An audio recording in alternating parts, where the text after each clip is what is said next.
سعودی عرب میں پاک سعودی مشترکہ تجارتی مشن کا اجلاس منعقد ہوا، جس میں تجارتی بنیادوں کو فروغ دینے کے لیے دونوں ممالک کے مابین مفاہمتی یادداشتوں پر دستخط کیے گئے۔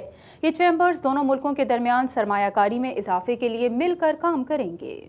جدہ میں منعقد پاک سعودی تجارتی مشن کے اجلاس پاک chamber of commerce and industry اور پاکستان کے 5 چیمبرز کے درمیان مفاہمتی یادداشتوں پر دستخط کیے گئے۔ ان میں کراچی، اسلام آباد، راولپنڈی اور خیبر پختونخوا اور ہری پور کے chamber of commerce and industry شامل ہیں۔ مفاہمتی یادداشت کے تحت چیمبرز تاجروں کو سہولت فراہم کرنے، معلومات کے تبادلے اور دونوں ممالک میں کاروبار کرنے میں آسانی کے لیے باہمی سہولتوں کے حوالے سے فوکل پوائنٹس کے طور پر کام کریں گے۔ جدہ چیمبر کی جانب سے نائب چیئرمین جدہ چیمبر مازن محمد ابراہیم بترجی اور vice chairman Jeddah chamber of commerce and industry زیاد البسام نے یادداشتوں پر دستخط کیے، جبکہ پاکستان کی جانب سے چیمبرز کے متعلقہ صدور نے دستخط کیے۔